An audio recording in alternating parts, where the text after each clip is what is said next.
What's going on, everybody? My name is Aiden and welcome back to another video. Ladies and gentlemen, this is a Chicago Bulls and Brooklyn Nets game reaction.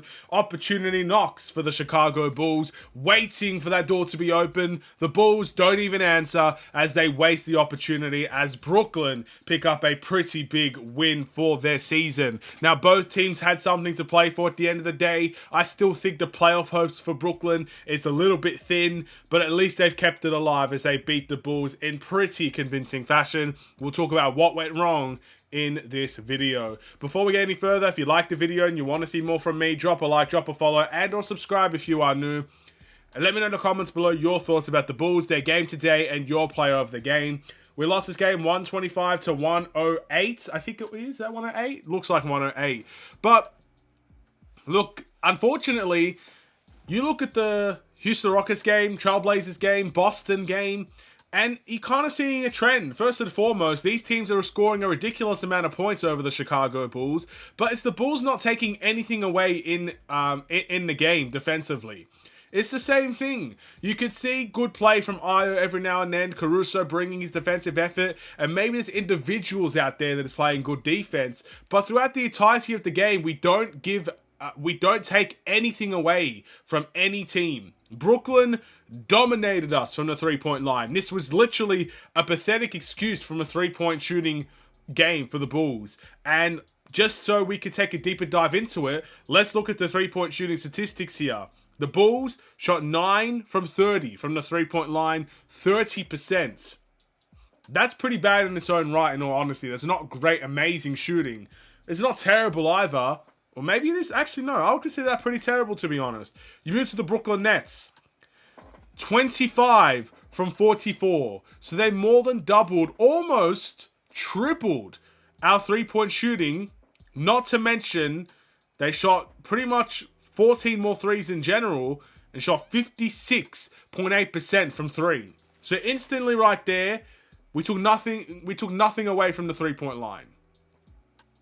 And it's one of the situations where we let them get open at the beginning. We let them get open and easy shots at the beginning. By the end, they could make anything they want. Again, it's like shooting a ball in the ocean. You're very rarely going to miss one. And that's kind of what it felt like for the Bulls in this game. So we got dominated from the three-point line.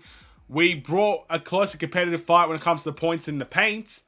But again, when you get dominated in that way, you see where the tally is. You see why the score is what it is as well. But let's take a look in terms of, I guess, efficiency and stuff of that nature as well. You're looking at the efficiency side of things, just in general, for field goals. 47% for the Nets, and 50% for the Bulls. So we had a better efficiency night, technically. So our twos were falling compared to their threes. But as you guys know, twos are better than threes. Let's take a look at something else that went wrong for the Chicago Bulls. Defensively, switching. Brooklyn seemed to do this better than any team we face.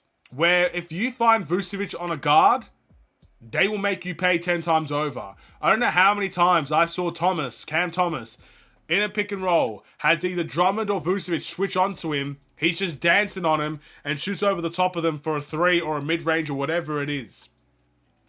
Again, it's crazy to think about in that regard. Just how easy they make us pay. Last time we versed Brooklyn, keep in mind, I think we lost the season series now against the Brooklyn Nets. But keep this in mind, every time we versed Brooklyn, last time was Spencer Dinwiddie, today it was Thomas, just absolutely going crazy and taking those isolation plays. And making it effectively as well. And the Bulls have to stop switching 1 through 5. It's just a genuine, simple as that statement. You just got to stop switching 1 through 5. I don't know how many games we see it go badly against us, and today's just another example of that. Now, I don't think we saw it that much today, but we saw it enough for it to be noticeable to me, and that's why it's a big problem. We'll go to more things that went wrong. Turnovers, especially the third quarter. The Bulls had the lead at halftime, if you guys didn't know. It may have felt like a long time ago, but the Bulls at one stage did have a good half. They had a good second quarter, they ran away with it a little bit, and Brooklyn responded in the second half. Whatever the case may be, In that second half, in that third quarter, the Bulls had 6 turnovers to the Nets 0. Now, when you keep in mind the 3-point shooting and making us pay in that regard, the pick and roll defense, just the open threes that we gave up, the open the lanes that we allowed Brooklyn to have, everything you could imagine, those turnovers don't help. You could keep the ball a little bit better than that. You might have a closer game on your hands, but the Bulls gave it all away. Again, Brooklyn did the same thing in the second quarter, then we counteracted it with the same thing in the third. So that's a frustrating moment in the game as well. And I think that's really it that went wrong for the Bulls. But again, they're just big problems that piled on that pressure. And simple as this, Brooklyn played harder than the Bulls. We have moments where the Bulls played hard. I'm not going to say the Bulls didn't play hard today. But when it's all said and done, we got outworked by a team that wanted it more. Keep in mind, Brooklyn, they're 4 games away. 4 losses away. 4 wins for the Hawks away. Whatever the case may be, from being eliminated from the play-in tournament. They are playing like their lives depended on it. I said it in the injury report, and I say it now. We needed to come into this game, play our absolute hearts out on the defensive end, and bring our absolute A game, work tremendously hard like our lives depended on it. Because let's be honest, if we fall to the 10th seed, kiss the playoffs goodbye. The 10th seed has never done it. We might be able to do it this season, but the odds are not in our favor. So you need that 9th seed. You need that home court advantage for the first game. You need to try something. I'm pretty sure the 9th seed may have not even made the playoffs yet. But again, there's more likelihood of a chance from the 9th seed compared to the 10th seed. So we've squandered that opportunity. And Brooklyn have kept their play-in tournament hopes alive. If there's ever a chance for them, it's now or never. They don't have room for error just like us. But the difference is we made the errors. Brooklyn did not. And knowing who we have next against the Minnesota Timberwolves... Look, I would not be surprised if we beat Minnesota because we've already done it this season. But if we lose to Minnesota, I can guarantee you people are going to come back to this game against Brooklyn and realize how big of an opportunity we've just wasted here. So let's hope we don't squander that game against Minnesota. Maybe we could pick up the win. But it's not going to be likely, ladies and gentlemen. With that being said, let's just move on to the player of the game. Looking at these stats right here, it's hard not to give it to DeRozan, but the reason why I don't necessarily like giving it to DeRozan, only 2 assists on the night for DeMar. But I think he's the only candidate that's really deserving of it.